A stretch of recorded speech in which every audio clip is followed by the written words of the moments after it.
প্রায় ৩৬ বছর কাটানোর পরে বলিউড ভাইজান সালমান খানের মনে হচ্ছে তার পরবর্তী ছবি ব্যাটেল অফ গালওয়ালার মতো পরিশ্রম অধ্যাবসায় অন্য কোনো সিনেমায় করতে হয়নি।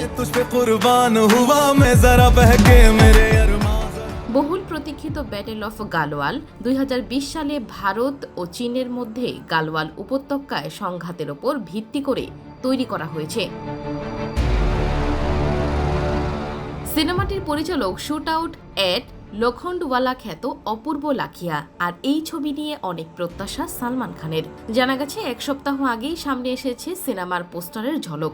সম্প্রতি এই সিনেমা নিয়ে মুখ খুলেছেন সালমান। পিটিআইকে দেওয়া এক সাক্ষাৎকারে তিনি বলেন, এই সিনেমায় শারীরিকভাবে ভীষণ পরিশ্রম করতে হয়েছে। প্রত্যেক বছর, প্রত্যেক মাস, প্রতিটি দিন কঠিন থেকে কঠিনতর হয়ে উঠেছে। ভাইজানের কথায় আমাকে এখন ট্রেনিংয়ে আরও বেশি সময় দিতে হবে।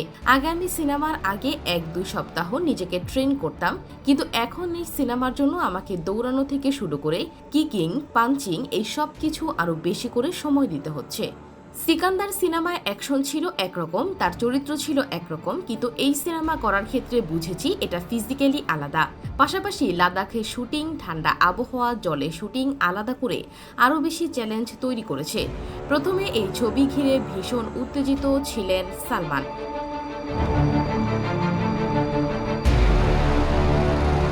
এই মাসের শুরুতেই সিনেমার ঘোষণা করেছেন।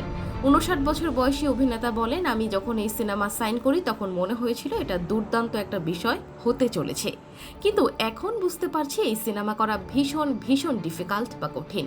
আমি ২০ দিনে লাদাখে ছিলাম, তার মধ্যে ৭ থেকে ৮ দিন কনকনে ঠান্ডা জলে শুটিং করেছি। আমরা এই মাসে শুটিং করব আবার। রিপোর্ট অনুসারে সালমান খানের এই সিনেমা ঈদে মুক্তি পাবে না। সাধারণত ভাইজানের সিনেমা ঈদের বক্স অফিস দখল করে, কিন্তু ব্যাটেল অফ গালওয়ান সিনেমার ক্ষেত্রে মুক্তির পরিকল্পনা নিয়ে সালমান জানিয়েছেন আগামী বছর জানুয়ারিতে মুক্তি পাবে। পাশাপাশি তিনি জানিয়েছেন ২০১৫ সালের ব্লকবাস্টার হিট সিনেমা বাজরাঙ্গি ভাইজানের সিকুয়েল নিয়েও কাজ চলছে। এ বিষয়ে তিনি বলেন, আমার বাজরাঙ্গি ভাইজান ভালো লেগেছে, এক অন্যরকম ইমোশনাল বিষয় আছে, তবে এর সিকুয়েল হবে অন্যরকম।